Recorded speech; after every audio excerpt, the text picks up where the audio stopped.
ಈಗ ಮೂಡಿಗೆರೆಯಲ್ಲಿ ಒಂದು ಮನ್ಸನಗುಂದ ಆನೆ ಅಂತ ಇದೆ. ನೀವು ಸ್ವಲ್ಪ ಟೈಮ್ ಹಿಂದೆ ನೋಡ್ಬೇಕಾಯ್ತು. ಒಂದು ಆನೆ ತಲಕಾವರಿ ಭಾಗಮಂಡಲಕ್ಕಾಗಿ ಬಂದು ಕಡಬಗ್ಗಾಗಿ ಸುತ್ತುಕೊಂಡು ಬಂದು ಈ ಕಡೆ ಹೋಗ್ತದೆ. ಈ ವರ್ಷ ಅದು ಗಲಾಟೆ ಮಾಡಿದೆ ಯಾರೋ ಒಂದು ಇದಕ್ಕೆ ಅಂತೆಲ್ಲ ಒಂದು ಇತ್ತು. ಆ ಆನೆನ ಸುಮಾರು 15 ವರ್ಷ 16 ವರ್ಷದ ಹಿಂದೆನೆ ನಮಗೆ ಮೂಡಿಗೆರೆಯಲ್ಲಿ ಅದು ಸ್ವಲ್ಪ ಒಂದು ಮನ್ಸನ್ನ ಕೊಂದಿತ್ತು ಅಂತೇಳಿ ಅದನ್ನ ಹಿಡಿಲಿಕ್ಕೆ ಹೋಗಿದ್ದು. ಅದನ್ನ ಹಿಡಿಯಕ್ಕೆ ಹೋಗಿದ್ದು ಡಿಸೆಂಬರ್ ತಿಂಗಳು. ನಾವು ಶಬರಿಮಲೆಗೆ ಮಾಲೆ ಹಾಕೊಂಡಿದ್ದೆ ನಾನು. ಅದರಲ್ಲಿ ಹೋಗಿದಾಗ ಅದು ಬಹಳ ತಿರುಗೋದು ಆನೆ. ಇದು ಬಹಳ ಇದಿತ್ತು. ಸೇಮ್ ಅದೇ ಆನೆ ಅದು. ಈಗ ಫೋಟೋದಲ್ಲಿ ನಾನು ಕಣ್ಣೆದುರು ನೋಡಿದ್ದು. ಅದರಲ್ಲಿ ತಿರುಗೋದು. ಅದು ಒಳ್ಳೆ ಬೆಟ್ಟ, ಹಿಂಗೆ ಹಳ್ಳ ಇಳಿಯೋದು, ಕಲ್ಲು ಬಂಡೆ ಎಲ್ಲ ಸಿಕ್ಕಿದ್ರೆ ಮಕ್ಕಳು ಜಾರು ಬಂಡಿ ಜಾರಿದಂಗೆ ತಿಕ್ಕ ಕೊಟ್ಟು ಜಾರ್ಕೊಂಡು ಹೋಗ್ಬಿಡೋದು. ನಾವು ಬಳಸಿ ಮಾಡಿ ಬಂದು ಅಲ್ಲಿ ತಲುಪೋಗ ಅದು ಇನ್ನೊಂದು ಸ್ವಲ್ಪ ದೂರ ಹೊಡೋದು. ಹಂಗೆ ಸುತ್ಕೊಂಡು ಆಟ ಆಡಿಸ್ತಿತ್ತು. 3-4 ಗಂಟೆ ಆದರೂ ಆನೆ ಹತ್ತಿರ ನಮಗೆ ಸಿಗೋದಿಲ್ಲ. Evergreen forest. ನಮಗೆ ಸ್ವಲ್ಪ ಹತ್ತ ಸಿಗೋದಾದ್ರೆ ಗಿಡ ಸಿರೆಂಜ್ ಸರಿ ಹೋಗಿ ನಾಟೋದಿಲ್ಲ, ಇದು ಮಾಡೋದಿಲ್ಲ ಅಂತೆಲ್ಲ ಹೇಳಿ ಇದಾಯಿತು. ಅವತ್ತು 2 ಸತಿ ಬಚಾವೋದು. ಒಂದು ಸತಿ ಏನಾಯಿತು, ಅಲ್ಲಿ ಒಂದು ಬ್ರೈಡಲ್ ಪಾತ್ ಅಂತಿದೆ, ಹಳೆ ಕುದುರೆ ರಸ್ತೆ. ಅದು ಚಿಕ್ಕಮಗಳೂರು ಕೆಮ್ಮನಗುಂಡಿ ಕುದುರೆ ಮುಖದಿಂದ ಹಂಗೆ ಬಂದು ಈ ಕಡೆ ಬಂದು ಸುಬ್ರಹ್ಮಣ್ಯ ಸೈಡಿಗಾಗಿ ಹಿಂಗೆ ಬರ್ತದೆ. ಅದು ಯಾಕೆ ಅಂದರೆ ಹಳೆ ಬ್ರೈಡಲ್ ಅಂದರೆ ಕುದುರೆ ದಾರಿ ಅಂತ ರಸ್ತೆ ಅಂತ ಬ್ರಿಟಿಷ್ ಪೀರಿಯಡಲ್ಲಿ ಮಾಡಿದ್ದದು. ಯಾಕೆಂದರೆ ಇಲ್ಲಿಂದ ಕಾಫಿ, ಕಾಳು ಮೆಣಸು ಇದೆಲ್ಲ ತಗೊಂಡು ಅಲ್ಲಿಗೆ ಹೋಗೋದು. ಅಲ್ಲಿಂದ ಮಂಗಳೂರು ಕಡೆಯಿಂದ ಒಣಮೀನು ಇನ್ನೆಂಥದ್ದೆಲ್ಲ ಬೇಕು ಅದನ್ನು ಈ ಕಡೆ ಬಾಟ್ರ್ ಎಕ್ಸ್ಚೇಂಜ್ ತಗೊಂಡು ಬರೋದು. ಸೊ ಆಗ ಅವರು ಕುದುರೆ ಮೇಲೆ ಹೋಗಲಿಕ್ಕೆ ಮತ್ತು ಕಾಡು ತಿರುಗಲಿಕ್ಕೆ ಕುದುರೆ ಮೇಲೆ ಹೋಗಲಿಕ್ಕೆ ಅಂತ ಹೇಳಿ ಬ್ರೈಡಲ್ ಪಾತ್ ಅಂತ ಮಾಡಿದ್ದಾರೆ. ಅದೆಲ್ಲ ಕಾಡು ಗಿಡ ಬೆಳ್ಕೊಂಡೆಲ್ಲ ಮಾಡಿಕೊಂಡು ಅದಾಗಿತ್ತು. ಈ ಆನೆ ಆ ದಾರಿಯಲ್ಲೇ ಹೋಗೋದು ಹೆಚ್ಚು. ಇನ್ನು ಬಂದಾಗ ಬೆಟ್ಟ ತಗೊಳ್ಳೋದು, ಹಿಂಗೆಲ್ಲ ಮಾಡ್ತಾಯಿತ್ತು. ಇನ್ನು ಮಧ್ಯಾಹ್ನ ಒಂದು 2-2:30 ಗಂಟೆಗೆ ಇದ್ರ ಹಿಂದೆ ಓಡಾಡಿ ಸಾಕಾಯಿತು. ಏನು ಮಾಡೋದು ಅಂತ ಹೇಳ್ಕೊಂಡು ಇದು ಮಾಡೋದು. ಅಷ್ಟರವರೆಗೆ ಇದು ಮೇಲ್ಗಡೆಯಿಂದ ಬಳಸಿ ಬಂದುಬಿಟ್ಟಿದೆ, ನಮ್ಮನ್ನು ಸುತ್ತಿ ಹಿಂದ್ಗಡೆ ಬೆಟ್ಟದ ಮೇಲಿಂದ ಬಂದುಬಿಟ್ಟಿದೆ. ನಾವು ವಾಪಸ್ ಇನ್ನು ಸಾಕು ಮರ, ಇನ್ನು ಇದರಿಂದ ಓಡ್ಲಿಕ್ಕೆ ಆಗೋದಿಲ್ಲ, ಇನ್ನು ಬಿದ್ದರೂ ಕಷ್ಟ ಎಲ್ಲ ಹೇಳ್ಕೊಂಡು ವಾಪಸ್ ನಡ್ಕೊಂಡು ಬರ್ತಾಯಿದ್ದೋ.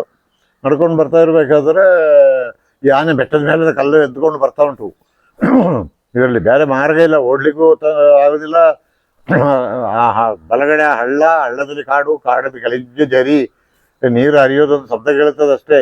ಇನ್ನು ಬೇಗ ಉಸಾರು ಮಾಡಿ ಆ ಜರಿಗೆ ಆದಂಗೆ ಗಿಡನ ಹಿಡ್ಕೊಂಡು ಕೆಳಗೆ ಹೋಗ್ಬಿಟ್ಟು ಒಂದು 3 ಅಡಿ ಆಳದಲ್ಲಿ ಸುಮ್ಮನೆ ಅದಕ್ಕೆ ಹೊರಗಿಕೊಂಡು ಕೂತ್ಕೊಂಡ್ಬಿಟ್ಟು ಬಚ್ಚಿ ಕೂತ್ಕೊಂಡು ಆಗ ಅದೇ ಸ್ಪೀಡಲ್ಲಿ ನಾವು ಆ ಕಡೆಯಿಂದ ನಡ್ಕೊಬಂದ ನಮ್ಮ ಸ್ಮೆಲ್ ಹಿಡ್ಕೊಂಡು ನಮ್ಮ ದೃಷ್ಟಿಗೆ ಆನೆ ಆ ಕಡೆ ಹೋಗ್ಬಿಡ್ತು, ಸ್ಮೆಲ್ಲಿದ್ದ ಕಡೆಗೆ.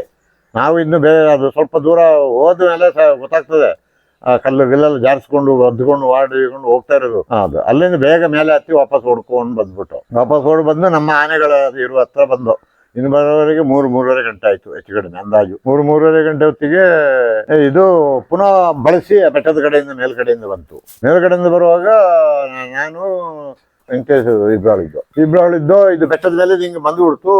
ನಾವು ಒಂದಿಷ್ಟು ಸ್ವಲ್ಪ ಓಪನ್ ಇತ್ತು. ಆ ಓಪನ್ ಜಾಗದಲ್ಲಿ ಹಳ್ಳ ಇಳಿದ್ರೆ ಒಂದು 5 ಅಡಿ ಹಳ್ಳ ಇಳಿದ್ರೆ ಇದಕ್ಕೆ ನಡ್ಕೊಂಡು ಬಂದ ದಾರಿ. ಆ ದಾರಿಯಲ್ಲಿ ನಾವು ವಾಪಸ್ ಹೋಗೋಣ ಅಂತೇಳಿ ಬಂದವರು ಮೇಲೆ ಹತ್ತಿ ನೋಡೋದು ಇದು ಮೇಲಿದ್ದ ಕಲ್ಲು ಜರುಗಿಸ್ಕೊಂಡು ಬರ್ತಾ ಉಂಟು. ಬಾಮರೆ ಇದ್ರ ಪಕ್ಕ ನಿಂತ್ಕೊಳ್ಳೋ, ಅದು ಬಂದರೆ ಬುದ್ಧಿಲಿ ಕಾಲಿಗೆ ಹೊಡೆದು ಬಿಟ್ಟು ನಾವು ಈ ಕಡೆ ಹಳ್ಳಗೆ ನೆಗೆದುಬಿಟ್ಟು ಓಡ್ಬಿಡೋಣ, ತಪ್ಪಿಸ್ಕೊಳ್ಬೋದು ಅಂತ ಹೇಳ್ಕೊಂಡು ನಿಂತ್ಕೊಂಡು ಅಲ್ಲಿ ಮೇಲೆ ಒದ್ಕೊಂಡು ಬರ್ತಾ ಉಂಟು ಹಿಂಗೆ ಹೈಟಿಂದ. ಇದರಲ್ಲಿ ಒಳ್ಳೆ ಅದೊಂದು ಈ ಪರಕೆ ಎಲ್ಲ ಮಾಡ್ತಾರೆ, ಫುಲ್ಲು ಗುಚ್ಚು ಮರ ಒಂದು ಸ್ವಲ್ಪ ಇಷ್ಟೇ ದಪ್ಪ ಇರೋದು, ಅದು ಗುಚ್ಚು ದೊಡ್ಡದಿದೆ. ಈಗ ಹಂಗೆ ಅದರೊಳಗೆ ಈಗ ಹಂಗೆ ಒಂಥರ ಗುಚ್ಚು ಮರ. ಹಳೆ ಕಾಲದಲ್ಲಿ ಅಂಗಳ ಗುಡಿಸ್ಲಿಕ್ಕೆ ಇದಕ್ಕೆಲ್ಲ ಒಂದು ಪರಕೆ ಮಾಡ್ತಿದ್ವು ಅದರೊಳಗಲ್ಲಿ, ಕಡ್ಡಿ ಪರಕೆ ಅಂತೇಳಿ. ಆ ಪರಕೆದ ಗಿಡ ಅದು ಹುಚ್ಚಾಗಿದೆ.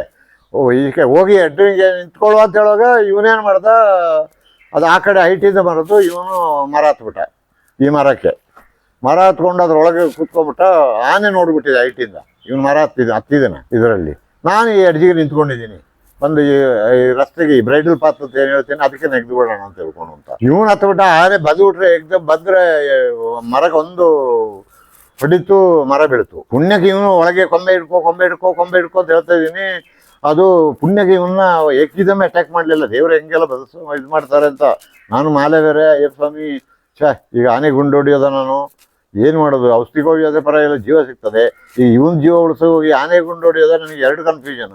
ಅಯ್ಯಪ್ಪ ಸ್ವಾಮಿ ಇನ್ನೇನು ಮಾಡೋಕ್ಕಾಗೋದಿಲ್ಲ ಅಂತ ಹೇಳೋ ಒಂದು ತೀರ್ಮಾನ ಇತ್ತು ರೈಫಲಲ್ಲಿ ಆನೆಗೆ ಕಾಯಿಸ್ಬಿಡಲ್ಲ ಅಂತ. ತೀರ್ಮಾನದಲ್ಲಿ ಪುಣ್ಯಗೆ ಅದೇನಾಯ್ತು, ಈ ಬೇರೆ ಸಮೇತ ಕಿತ್ತು ಒಗಿತೀನಿ ಅಂತ ಹೇಳಿದಂಗೆ ಬೇರೆ ಹತ್ರ ಮರನ ಸಿಟ್ಟಲ್ಲಿ ಮೆಚ್ಚುತ್ತಾ ಉಂಟು. ಹಾಗೆ ಇವನಿಗೆ ಕೂಗಿಕೊಂಡೆ, ಓಡ್ಬಾ ನನ್ನ ಕಡೆಗೆ, ಓಡ್ಬಾ ನನ್ನ ಕಡೆಗೆ, ಓಡ್ಬಾ, ಬಂದರೆ ನಾನು ಫೈರ್ ಮಾಡ್ತೀನಿ, ಓಡ್ಬಾ ಈಗ ಅಂತ. ಇನ್ನು ಕೊಂಬೆ ಒಳಗಡೆಯಿಂದ ದಾಟಿ ಆನೆ ಆ ಕಡೆ ನಿಂತ್ಕೊಂಡು ಹಿಂಗೆ ಮರನ ಎತ್ತಾ ಉಂಟು, ಇವನು ಈ ಕಡೆ ದಾಟಿ ನನ್ನ ಕಡೆಗೆ ಓಡ್ಬದ್ದ. ನಾನೊಂದು ಏರ್ ಶಾಟ್ ಮಾಡಿದೆ, ಆನೆ ಒಂದು 10 ದೂರ ಹೋಯ್ತು. ನಾವು ಪುನಃ ಬೈಡಲ್ ಪಾತಿಗೆ ದಾಟಿ ಪುನಃ ಆನೆ ಹತ್ರ ಬಂದು. ನಮ್ದಾಗ 6 ಆನೆ 7 ಆನೆ ಇತ್ತು ಸಾಕಿದ ಆನೆಗಳು. ಈ ವನವೀರ, ಕೃಷ್ಣ, ಶ್ರೀರಾಮ, ಅರ್ಜುನ, ಇನ್ನು ದುಬಾರಿಯಿಂದ ಇದು ಲಂಬೋದರ ಅಂತ ಒಂದಿತ್ತು. ಎಲ್ಲ ಒಳ್ಳೆ ಎಲಿಫೆಂಟ್ಸ್ ಎಲ್ಲ. ಆಗ ಒಂದೇ ಹೆಚ್ಚು ಕಡಿಮೆ ಆಚೆ ಈಚೆ ಏಜ್ ಗ್ರೂಪದ ಆನೆಗಳು ಇದರಲ್ಲಿ. ಸೊ ನಾನು ವನವೀರ ಆನೆಗೆ ಹತ್ಕೊಂಡೆ, ಬಾಕಿ ಇರೋರೆಲ್ಲ ಒಂದೊಂದು ಆನೆಗೆ ಹತ್ಕೊಂಡ್ರು. ಇನ್ನೊಬ್ರು ಡಾಕ್ಟರ್ ಇದ್ರು, ಇನ್ನು ಬೇರೆ ರೇಂಜರ್ಸ್, ಇವರೆಲ್ಲ ಹತ್ಕೊಂಡ್ರು. ಎಲ್ಲ ಆನೆನ ತಂದು ಹಿಂಗೆ ಕರೆಕ್ಟಾಗಿ ಹಿಂಗೆ ನಿಲ್ಸಿದ್ದು. ಇದು ಬೆಟ್ಟದ ಮೇಲೆ ಆ ಕಡೆಯಿಂದ ಬರ್ತಾ ಉಂಟು. ಈ 6 ಆನೆನೂ ನಿಲ್ಸಿದ್ದು, ಹಂಗೆ ನಿಲ್ಸಿದ್ದಾರೆ. ನನ್ನ ಕೈಯಲ್ಲಿ ಅಷ್ಟರವರೆಗೆ ಏನಾಗಿದೆ, ಈ ಔಷಧಿಗೋವಿ ಬೇರೆ ಡಾಕ್ಟರ್ ಕೈಲಾಗಿದೆ. ನಾವಿನ್ನ ಆಗೋದಿಲ್ಲ, ಇನ್ನಿದು ಸಿಗೋದಿಲ್ಲ ಅಂತೇಳಿ ವಾಪಸ್ಸು ಕೋವಿನ ಕಳಿಸಿದ್ರು. ಕೋವಿ ಅವ್ರ ಕೈಲಿ ಆಗ್ಬಿಟ್ಟಿದೆ. ನನ್ನ ಕೈಯಲ್ಲಿ ರೈಫಲ್ ಇಟ್ಕೊಂಡೆ. ಇದೀಗ ಬೀಳೋದು ಗ್ಯಾರಂಟಿ, ಹೆಂಗಾದರೂ ಇದೀಗ ರೋಸಿ ಹೋಗಿದೆ ಆನೆ. ಬೆಳಗಿಂದ ಓಡಿಸಿದ್ದೇವೆ, ಬೇರೆ ಸಿಟ್ಟು ಬಂದಿದೆ, ಇದು ಬೀಳ್ತದೆ ಅಂತ ಯಾವುದಕ್ಕೂ ಅಂತ ಹೇಳ್ಕೊಂಡು ಔಷಧಿ ಕೋವಿ ಬೇರೆಯವ್ರ ಕೈಲಾಯಿತು.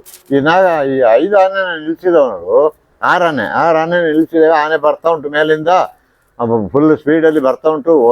ಎದ್ರಿ ಎಲ್ಲರೂ ಒಬ್ಬೊಬ್ಬರೇ ಆನೆನ ಹಿಂದಕ್ಕೆ ತೆಗೆದುಬಿಟ್ಟು ತೀರಾ. ನಾನು ಈ ವನವಾರ ಆನೆ ಮೇಲೆ ಕೂತ್ಕೊಂಡೆ. ಅವನಿಗೆ ಗೋಪಾಲ ಅಂತ, ಅವನು ಪಾಪ ಅದ್ರದ್ದು ಕಾವಡಿ ಆ್ಯಕ್ಚುಲಿ ಅವನು.